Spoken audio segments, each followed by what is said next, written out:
And actually were all kinds of accusations flying your way when you said all this, and then there was a divorce settlement, you got $7 million.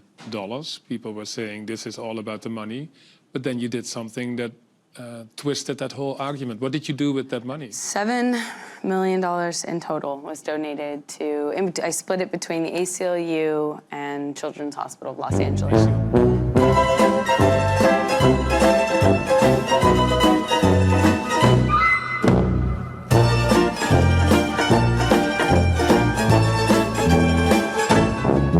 More power to you, because that's something that I've never heard of. I wanted nothing. Well, Emma, are you happy?